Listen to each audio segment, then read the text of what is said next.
Sana.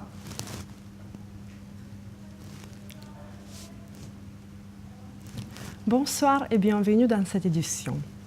Grâce à un instrument français installé sur un satellite européen, les prévisions météorologiques vont pouvoir être plus précises jusqu'à 6 jours. L'UNEF, principal syndicat étudiant, s'est déclaré très satisfait mercredi à l'issue de rencontre avec Valérie Pécresse. Un responsable algérien accuse le président français d'être le relais de lobby juif. Le chanteur Enrico Macias renonce à participer au déplacement du chef de l'État prévu pour la semaine prochaine. Contre les émeutes, le gouvernement fait le pari de la fermeté. Nicolas Sarkozy s'est rendu hier sur place et a reçu les familles des 2 gens décédés. À l'étranger, l'ONU prévoit un boom de la pauvreté due au climat. Dans son rapport annuel, l'organisation explique que le réchauffement climatique peut entraîner les populations des pays en voie de développement dans un marché arrière irrétractable. Au Proche-Orient, le président américain a promis d'aider Palestiniens et Israéliens à conclure un traité de paix avant le 2008. Sport. Tenu à l'échec par Barcelone 2-2, alors que les Rangers étaient battus 3-2 à Stuttgart, l'Olympique lyonnais devrait gagner en Écosse pour accéder au 8e de finale de la Ligue des Champions. Bonsoir Michel. Bonsoir Oksana, bonsoir à tous. Les prévisions météo vont gagner un jour, 6 mois après sa mise en service. Opérationnelle en mai dernier, Yazi tient toutes ses promesses. Résultat, les scientifiques vont pouvoir suivre pour la première fois en temps réel et sur une longue période l'évolution du climat et de ses principaux paramètres, température, gaz à effet de serre. Cette colossale moisson de données contribuera également à améliorer la fiabilité des modèles de prévision climatique à très long terme. De même, les éruptions volcaniques et leur panache de soufre, potentiellement dangereux pour les moteurs d'avion, n'échapperont plus à l'œil perçant de Yazi. L'UNEF s'est déclaré mardi satisfait à l'issue de sa rencontre avec Valérie Pécresse. Parallèlement, quelques 20 000 étudiants et lycéens ont manifesté sur les rues de France à l'appel de coordination étudiants à 2 organisations lycéennes. L'UNEF, proche du Parti socialiste, est décidé à calmer le jeu. Son président marque chaque jour un peu plus de distance avec le mouvement en cours.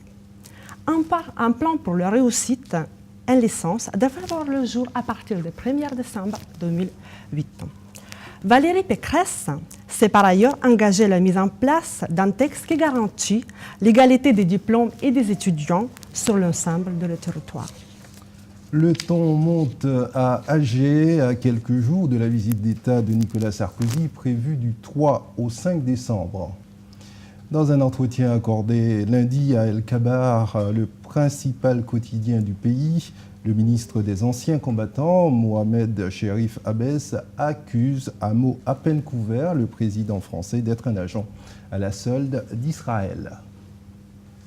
Le dérapage contrôlé de ce membre du gouvernement n'a guère ému les milieux politiques algériens.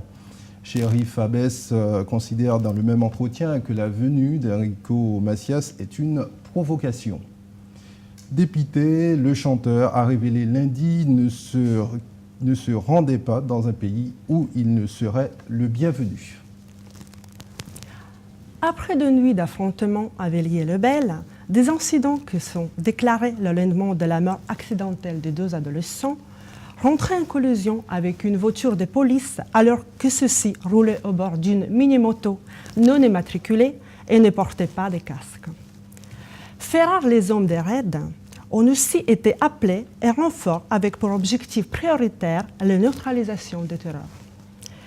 Aidés d'hélicoptères qui braquaient leurs puissants projecteurs en direction de rues, les fonctionnaires ont multiplié les fouilles des véhicules et vérifié l'identité des passants rencontrés. À quelques semaines de la réunion de Bali où le monde s'est donné rendez-vous pour donner une suite aux accords de Kyoto contre le réchauffement climatique, l'ONU lance un cri d'alarme dans son rapport annuel sur le développement humain. Si le réchauffement climatique concerne toute la planète, il a déjà commencé à frapper les 2,6 milliards de personnes qui vivent sous le seuil de pauvreté, soit avec moins de 2 $ par jour. Le rapport estime ainsi qu'entre 2000 et 2004, sur les 262 millions de personnes par qui ont été affectées par des désastres climatiques, 98% habitent dans des pays en voie de développement. George W. Bush a présidé lundi à une poignée de main entre Ehud Olmert, le premier ministre israélien, et Mahmoud Abbas. Nous sommes bien partis, c'est féliciter le président américain et nous ouvrons la conférence sur le Proche-Orient, réunie à son initiative à Annapolis, près de Washington. Les États-Unis ont accepté d'être les arbitres de ces progrès, ce qui constitue également une nouveauté importante. Spectatrice hier, la communauté internationale sera invitée à exprimer son soutien sous forme d'aide financière à Paris le 17 décembre. Sport neutralisé de partout à domicile par le Football Club Barcelone, tandis que dans le même temps, les Glasgow Rangers étaient battus 3-2 par le VfB Stuttgart. L'Olympique lyonnais risque de connaître des nuits agitées avant le 1er décembre, date de son ultime rencontre du premier tour à Glasgow. N'ayant plus leur destin en main, si ce n'est de gagner leurs 2 matchs, l'OL n'avait pas à s'éparpiller. C'est la fin de ce journal. Merci de l'avoir suivi.